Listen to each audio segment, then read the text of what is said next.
अस्सलाम वालेकुम स्टूडेंट्स। जैसा कि हम लास्ट टाइम जो है वो रदरफोर्ड एटॉमिक मॉडल्स जिसमें हमने डिस्कस किया कि एटम के अंदर कैसे पॉजिटिव और नेगेटिव चार्ज एग्जिस्ट करते हैं। तो अब उस एक्सपेरिमेंट के जो रिज़ल्ट हैं वो यहाँ पे मेंशन है। तो हम वन बाय वन एक एक पॉइंट को डिस्कस करते हैं कि रदरफोर्ड उस मॉडल के बाद उसने रिज़ल्ट क्या, कंक्लूजन उसकी क्या है, रिज़ल्ट क्या ड्रा किया। तो फर्स्ट वन इसमें ये है कि बहुत से पार्टिकल जो उसमें मोस्टली वहाँ पे मेंशन था कि तकरीबन 20,000 पार्टिकल जो थे वहाँ पे वो स्ट्राइक करवाए गए, जो कि वो जो गोल्ड फॉयल का जो एक स्लाइड थी या प्लेट थी, उसमें से पास होके जो है वो स्क्रीन की तरफ जो है वो गुजर गए थे। मींस के बहुत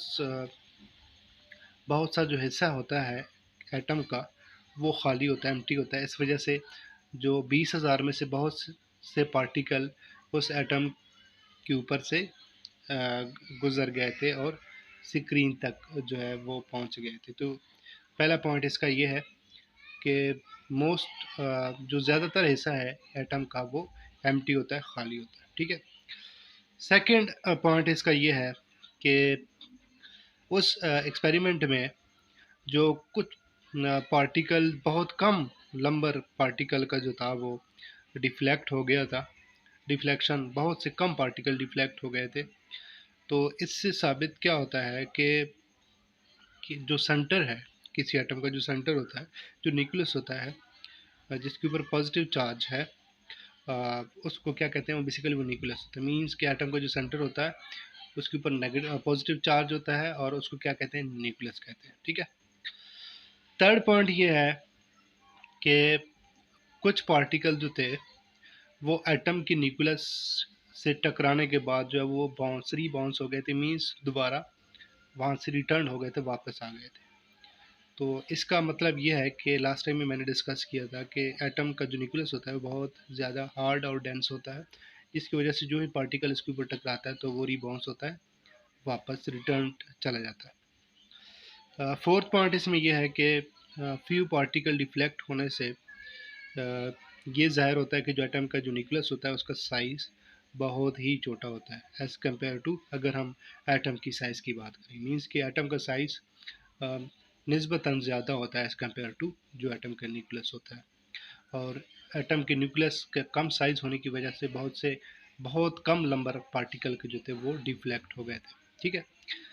नेक्स्ट इसमें ये पॉइंट है कि जो इलेक्ट्रॉन है, वो हमें पता है कि इलेक्ट्रॉन जो है वो रिवॉल्व करते हैं अराउंड द न्यूक्लियस। उनका एक स्पेसिफिक वे होता है, एक स्पेसिफिक रास्ता होता है, जिनको हम ऑर्बिट कहते हैं।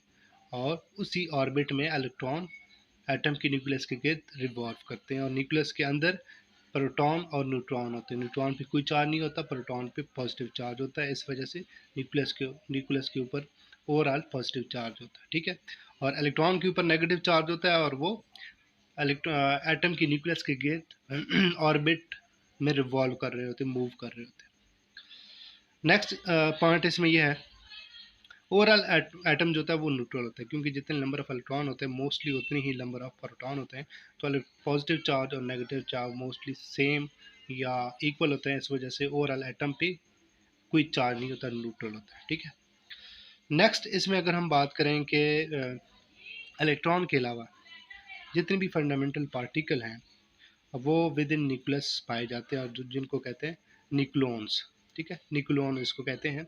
इलेक्ट्रॉन के अलावा एटम के न्यूक्लियस के अंदर जितनी भी पार्टिकल एग्जिस्ट करते हैं, फंडामेंटल पार्टिकल, जो बेसिक पार्टिकल होते हैं, उनको नाम क्या दिया गया, न्यूक्लॉन्स। ठीक है।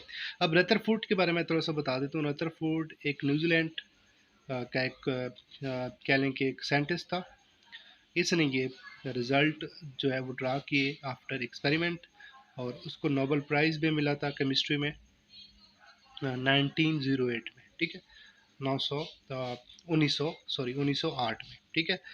और उसने ये जो एक्सपेरिमेंट किया था वो 1911 में ये एक्सपेरिमेंट प्रपोज किया और उसके बाद इसके रिजल्ट ड्रा किए। ठीक है। तो उसके बाद हम इंशाल्लाह नेक्स्ट लेक्चर में हम इस रिज़ल्ट के बाद हम डिफेक्ट पढ़ेंगे कि रदरफोर्ड मॉडल के डिफेक्ट क्या हैं, उसके लिमिटेशन क्या है, उसकी गलतियाँ क्या हैं, वो हम इंशाल्लाह नेक्स्ट लेक्चर में डिस्कस करेंगे। Thank you so much.